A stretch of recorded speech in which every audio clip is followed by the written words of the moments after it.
जी कराची से नदीम हमारे साथ हैं, उनसे मालूम कर लेते हैं। नदीम, आप मेरी आवाज़ सुन रहे हैं?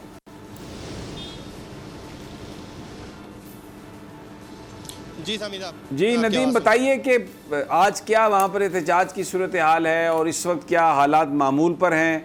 आपको लगता है कि ये सिलसिला ख़त्म हो गया या PTI जो है रात को कोई मुजाहरा करेगी?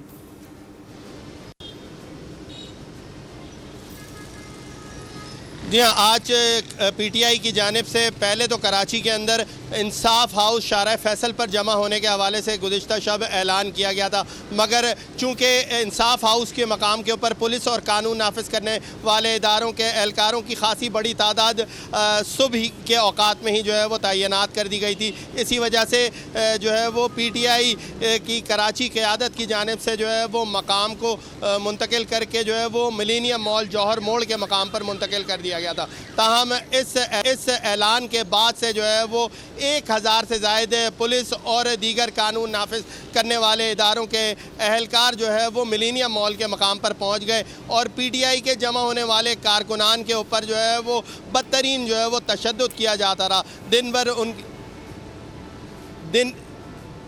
दिन भर जो है वो उनके ऊपर लाठी चार्ज का सिलसिला जारी रहा, जबकि शेलिंग जो है वो वक्फे से जारी रही, जिसकी वजह से जो मिलेनियम मॉल के गिरदो नवा की आबादियाँ हैं, जिसमें खुसूसन जमाल और के इलाके हैं, वहाँ के मकीन भी जो है वो इस सारी सूरत हाल की वजह से बहुत ज़्यादा मुतासर है। चूँकि जो मकीन थे, घरों के अंदर ख़वातीन थी, बच्चे थे, वो भी इस मुस्तकिल शेलिंग की वजह जद में आने की वजह से ख़ासे मुतासर दिखाई दिए। साथ ही साथ मैं आपको ये भी वादे कर दूं कि इसके अलावा जो है वो अब से कुछ देर पहले कराची पुलिस चीफ जावेद आलम ओडो जो है वो इस मकाम पर पहुंचे थे और उन्होंने दावा किया था कि 350 से ज़ायद PTI वर्कर्स और रहनुमाओं को जो है वो मुख्तलिफ़ मकामात से गिरफ़्तार किया जा चुका है।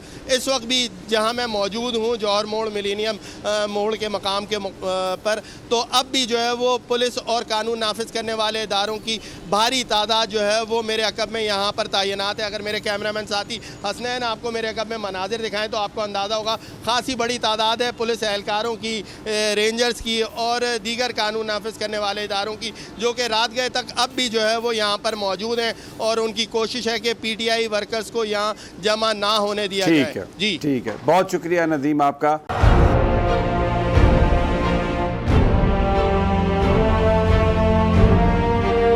अदालती अहकामात के बावजूद कराची में शुएब शेख के घर को गैर कानूनी तौर पर मिसमार कर दिया गया है। बोल के खिलाफ इंतकामी कार्रवाइयों में तेजी, कराची में को चेयरमैन शुएब शेख का घर गिरा दिया गया। बोल के खिलाफ इंतकामी कार्रवाइयों का सिलसिला जारी है। सिंध हुकूमत की अदालती अहकामात की खिलाफ वर्जी, सिंध हाई कोर्ट का स्टे ऑर्डर नजरअंदाज। सेक्रेटरी बल्दियात Najam Shah, director land Sawal Islam, director anti encroachment Imran Ahmed को नोटिस जारी। Administrator KMC director Saifur Rahman, DIG south Irfan Baloch, SSP Keamari Fida Hussain को भी फरीक बनाया गया। इससे पहले जो जुल्म के पहाड़ तोड़े गए, शुएब अहमद शेख की जबानी सुनी। 60 दिन का वक्त होता है, 102 दिन के बाद मैं जीत गया, केस भरी हो गया, 102 दिन के बाद अपील फाइल की, एक्सेप्ट कर ली। नहीं करते ना एक्सेप्ट, खत्म हो जाता ना जुल्म यार। भरी अदालत में मुझे बरी कर दिया, फिर पता नहीं क्या हुआ, 2.5 घंटे बाद का नोट बिफोर, मैं नहीं सुनता ये केस, खड़े रहते अपने फैसले पे, मिट जाता जुल्म। अल्लाह ताला ने बिठाया इन कुर्सियों पे इनको यार, ये अल्लाह ताला की तरफ से फैसले करने हैं। तो या तो ये फैसले आएंगे, जुल्म मिट जाएगा, या कौम खड़ी हो जाएगी जुल्म के खिलाफ।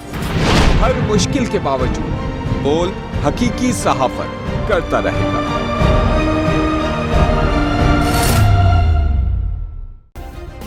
सब्सक्राइब करें और बेल दबाएं ताकि कोई खबर रह न जाए।